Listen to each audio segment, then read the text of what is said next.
धीर धैनम श्रवण पटे यतिवरा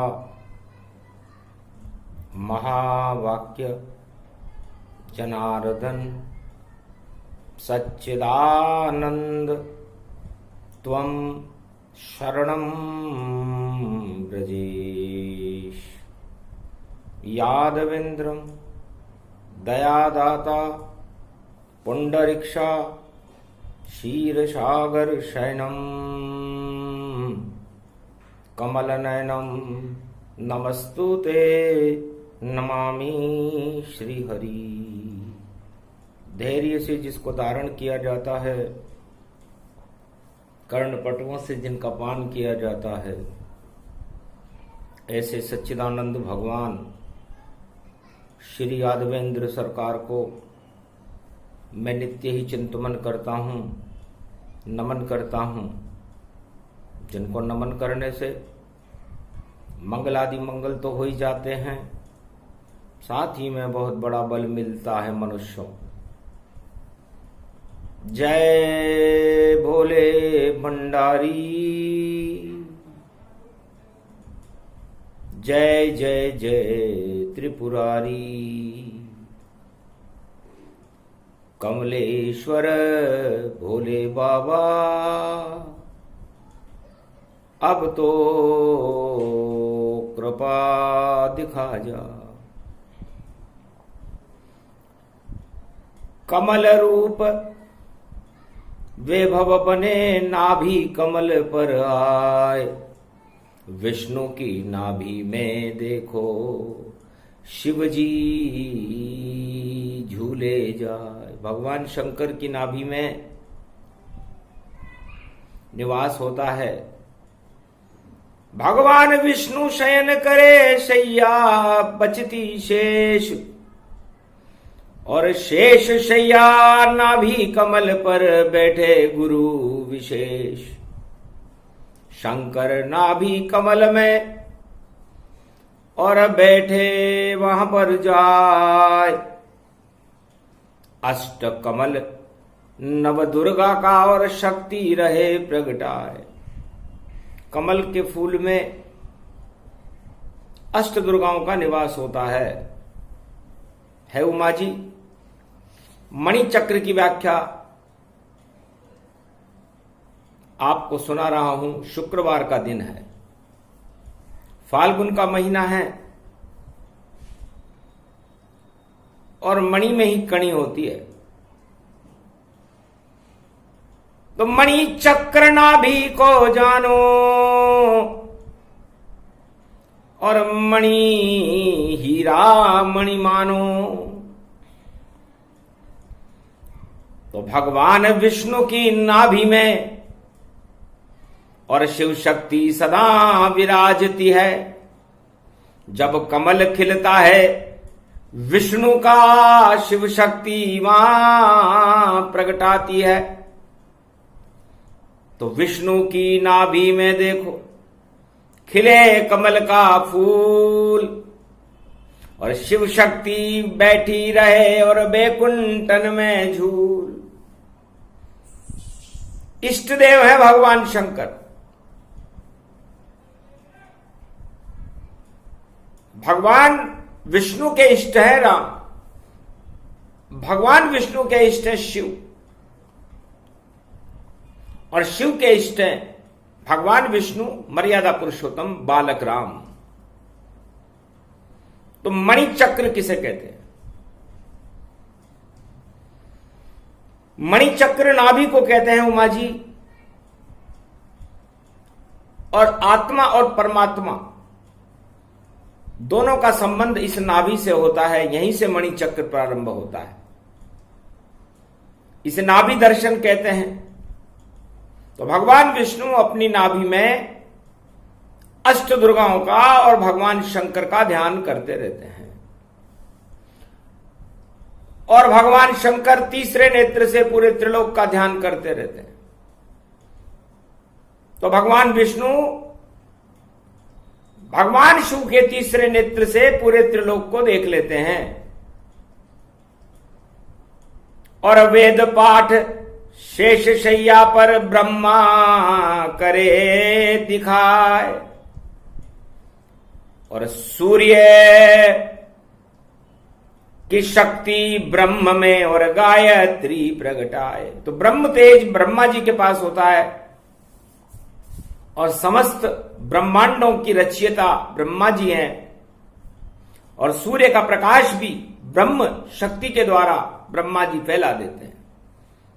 और सूर्य का मंत्र गायत्री वेद मंत्र है, ओमकार की व्याख्या, और निर्गुण रूप समान विष्णु बनते ओमकार, जब निराकार गति जान। इस तरह विष्णु भगवान निराकार ज्योति स्वरूप बन जाते हैं, और उस ज्योति में तीनों जगत गुरु की शक्ति होती है, ब्रह्मा विष्णु महेश की। तो मणि चक्र में भेद को और खोल रहे त्रिपुरारी, और शुक्रवार का दिन कल युग में और शक्ति प्रगटे भारी।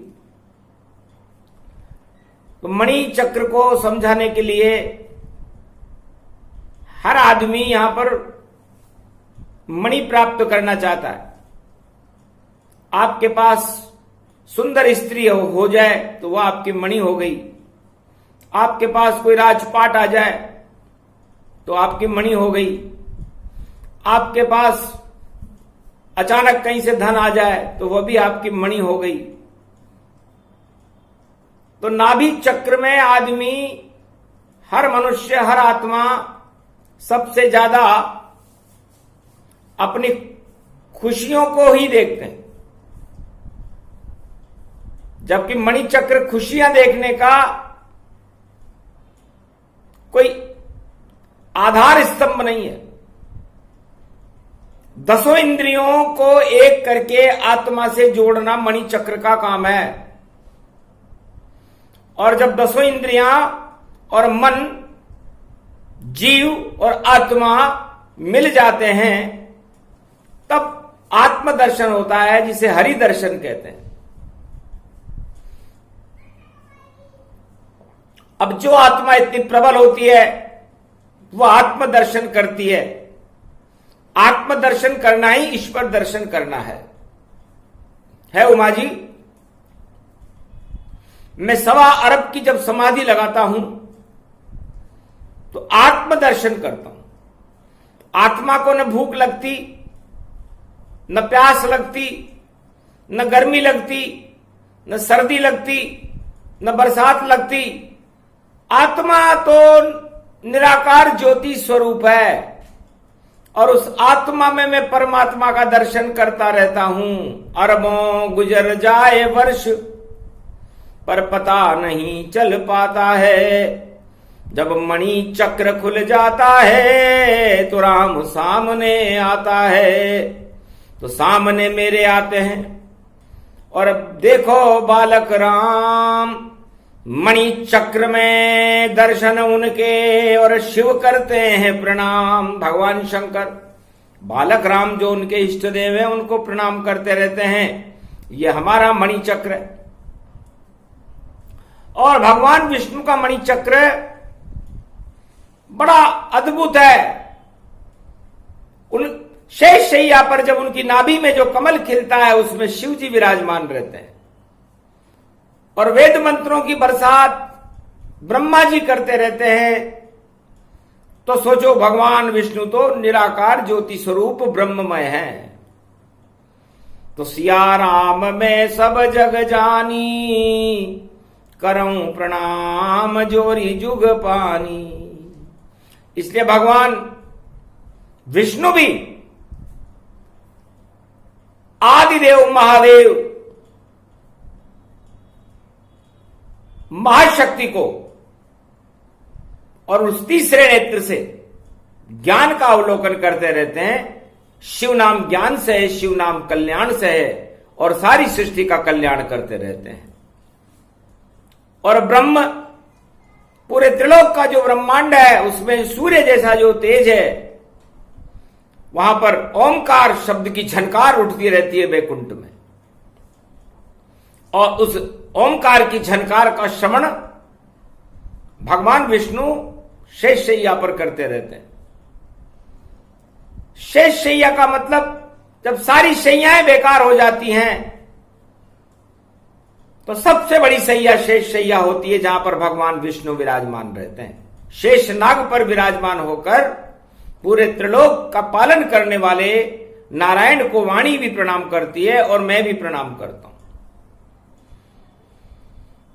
इसे आत्मदर्शन कहते हैं। तो मणि चक्र से हमें आत्मदर्शन होता है, और इस मृत्युलोक में जो आत्मा आत्मदर्शन करने में सफल हो जाती है उस पर ईश्वर की कृपा हो जाती है, क्योंकि आत्मदर्शन मणि चक्र ही चारों युग में करवाए, और बाकी दर्शन तो इंद्रियां और अरब अरब कर पाए। बाकी किसी भी वस्तु को तो आप अरबों बार देख सकते हो, किसी भी तरह से देख सकते हो, इंद्रियों की आंखों से देख सकते हो, अपने नेत्रों से देख सकते हो, अपने किसी भी तरह से आपको साक्षात्कार हो जाएगा, लेकिन वो साक्षात्कार आनंददायक नहीं है। जब तक आत्मा परमात्मा को न देखे उसे परम सुख प्राप्त नहीं होता, और परम सुख प्राप्त करने के लिए मणि चक्र का खुलना आवश्यक है। वहां पर केवल आप अपने इष्ट को देखें और किसी वस्तु को नहीं। स्त्री पुत्र धन धाम और कोई देख नहीं पाए, घर देखेगा इन वस्तुओं को तो खोटी दृष्टि हो जाए, तो फिर वो दिव्य दृष्टि समाप्त हो जाएगी उसकी, और खोटी दृष्टि जागृत हो जाएगी। और जब मणि चक्र में चित्र ही बदल जाए जिस तरह, तो फिर वहां पर कुछ भी दिखाई नहीं देता। तो आप उस माया के महासागर में घूमते ही रहना। ईश्वर से मिलना तो बहुत दूर की बात है, ईश्वर के बारे में जानना भी आपके लिए मुश्किल हो जाएगा। इसलिए मणि बंद ये चक्र है जो खुलता है नाय, जिस पर ईश्वर कृपा हो उसको दर्शन ताय। तो ईश्वर की कृपा के बिना ये मणि चक्र हमने खुलते हुए नहीं देखा। सबसे पहले जिस आत्मा को अपना मणि चक्र खोलना हो, स्वकृपा, पहले वो संकल्प करे कि मैं गुरु ब्रह्मा, गुरु विष्णु, गुरु महेश और गुरु भगवान श्री कृष्ण को अपना गुरु मानता हूं। अपनी आत्मा में यह संकल्प करने के बाद वो जैसा कह रहा है वैसा करे, और करने के बाद वह उनकी चित्रावली को अपने सूक्ष्म ब्रह्मांड में देखने का प्रयास करे, और अपनी आत्मा से कह दे कि मैं किसी भी इंद्रियों के दरवाजे में जाकर के खटखटाहट नहीं करूंगा, उनकी तरफ देखूंगा ही नहीं। जब कर ले संकल्प यह इंद्रिय द्वार सब बंद, काम क्रोध मद लोभ सब हो जाते हैं बंद। उसके बाद खुल जाता है बैकुंठन का द्वार। ईश्वर सामने खड़े हैं और रूप हैं उनके हजार, जैसा जिसको चाहिए वैसा देखे ताय। मणि चक्र में दर्शन हो तो आत्मदर्शन कहला। इस तरह जब आपका मणि चक्र का कनेक्शन सूक्ष्म ब्रह्मांड से जुड़ जाएगा तो नारायण के दर्शन आपको होने लगेंगे, और जब नारायण के दर्शन, अपने इष्ट के दर्शन जिस आत्मा को होने लग जाते हैं, समझो वो आत्मा बड़ी प्रबल है, परमात्मा के समीप पहुंचने में उसे देर नहीं लगती। आत्मदर्शन ही ईश्वर दर्शन है। मोर मुकट होते नहीं और किसको दर्शन ताय। मणि चक्र खुल जाए तो हरि दर्शन हो ही जाए। इस तरह हरि के दर्शन करने हो तो आप अपने मणि चक्र को स्वच्छ बना करके रखो।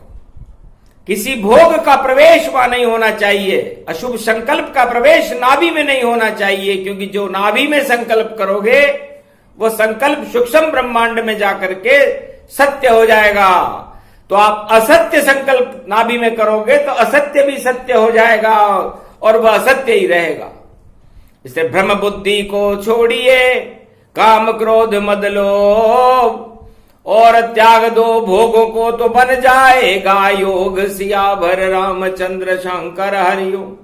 योग बने जब भारी भारी, ईश्वर दर्शन की तैयारी, खोले मणि चक्र गति गुरुतन, व्यापक वैभव जावे मन मन, मन की गति स्थिर हो जावे, मन चंचल ये भटक न पावे, तब आत्म द्वार खुल जाए रे भारी, और देखो हो गई सब तैयारी, और नाभि कमल रूप गति पावा, कमलेश्वर बाबा प्रगटावा, और देखो ध्यान दृष्टि गति जोई, हरि के दर्शन हरि ही होई, हरि के दर्शन मणि चक्र में और होते हैं तत्काल, चाहे कैसा काल हो टल जाते हैं काल। इससे बड़े बड़े ब्रह्मवेता अपनी नाभि में, अपनी दिव्य दृष्टि में, अपने संपूर्ण शरीर में, अपनी 10 इंद्रियों में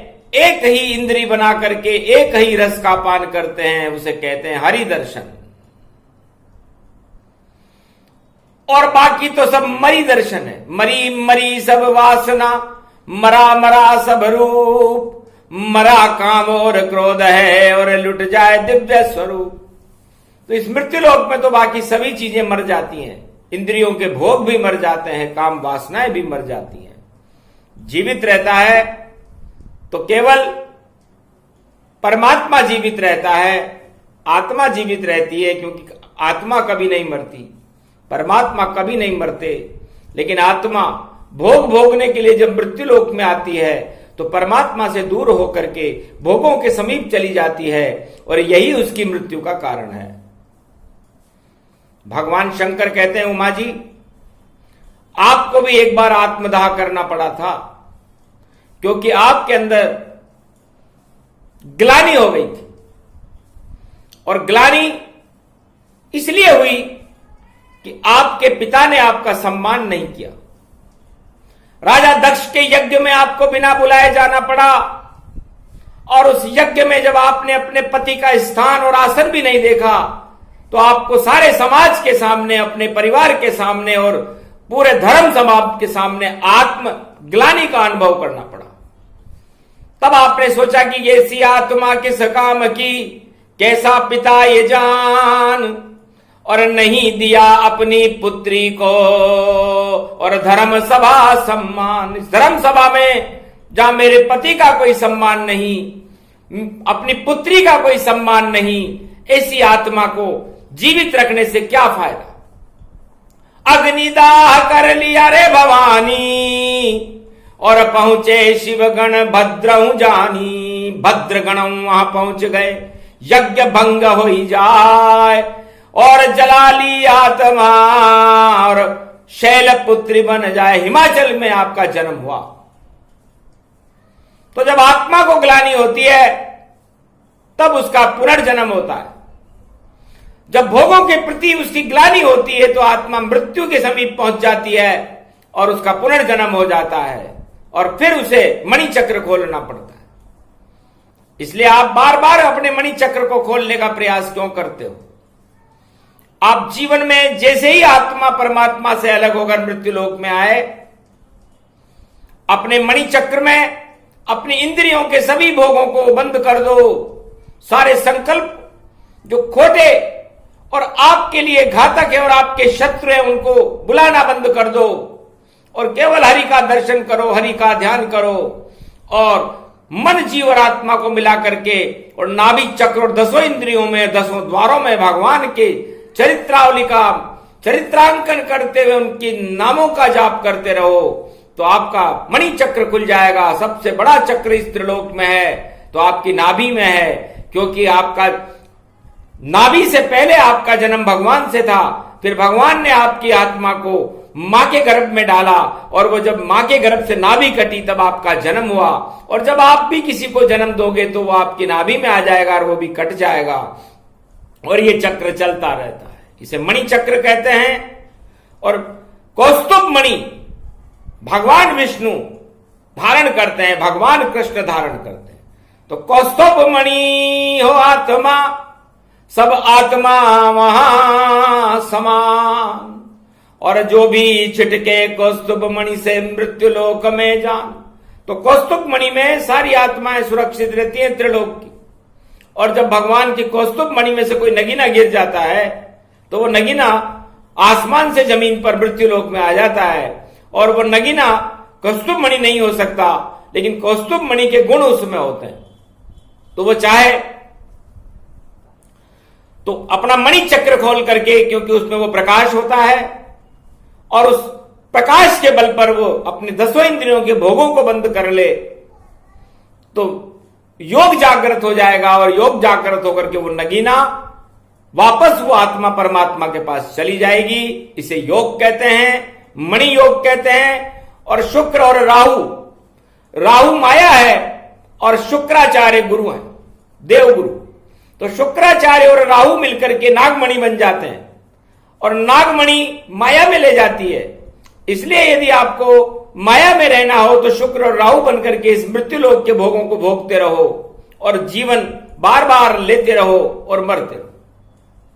लेकिन यदि आपने इस शुक्र और राहु को हटा दिया, माया को हटा दिया और ब्रह्म को बुला लिया, देव गुरु बृहस्पति और सूर्य गुरु मिल जाए और मिले जब मंगल शक्ति तो ब्रह्म योग प्रगटाए, तब ब्रह्म जागृत होगा। और ब्रह्म जागृत होने के बाद इस माया से आपको मुक्ति मिल जाएगी और आप सीधे ही ब्रह्मलोक में भगवान नारायण के पास विष्णु लोक में आ जाओगे। इसे योग कहते हैं। योग की वाणी इसलिए सुनाई, कलयुग में कहीं देता योग नहीं दिखाई। तो योग भंग सबके हुए और योग लगा सके नहीं कोई, योग नहीं कोई जानता और दुखी यहां सब कोई। इसे सारा संसार इस समय दुखी है और वो बाह्य योग लगा रहा है, बाह्य योग नहीं। योग तो नाभि से लगेगा, शरीर से नहीं। शरीर के योग शरीर को स्वस्थ कर सकते हैं, लेकिन नाभि कमल का योग ही आपको परमात्मा से मिलाएगा। इसलिए नाभि योग मणि चक्र की व्याख्या सूक्ष्म में भगवान शंकर ने शुक्रवार को कलयुग में उमा जी को सुनाई और उमा जी को ज्ञान हो गया और उन्हें पता लग गया कि आत्मग्लानि के कारण मेरा योग भंग हुआ था और मुझे राजा दक्ष के यहां से मृत्यु को प्राप्त करके मुझे हिमाचल पुत्री शैल मेनाक राजा के यहां मेरा जन्म लेना पड़ा और मेनावती मेरी माता बनी और उसके बाद फिर शंकर से मेरा ब्याह हुआ। तो बड़ी बड़ी भी शक्तियां देखो जाती चूक और सती स्वयं मां चूक गई थी, क्योंकि बड़ी आत्मा भूख आत्मग्लानि ने उनका आत्मा का ही पतन कर दिया। इसलिए जितने भी भोग है इस जगत के वो आत्मग्लानि है। यदा यदा ही धर्मस्य ग्लानि भवति भारत। और जब जब भी आत्माओं में ग्लानि बनती है वो मृत्यु के समीप पहुंच जाती है और जब जब भी आत्मा में परमात्मा की शक्ति बढ़ती है वो आत्मा परमात्मा के समीप पहुंच जाती है। इसे योग कहते हैं। योग प्रसंग सुने नर कोई, निश्चित उसकी मुक्ति होई, ईश्वर से मिल जाएगा और योग भंग नहीं होए, परम आत्मा बनेगी इसमें संशय न कोई।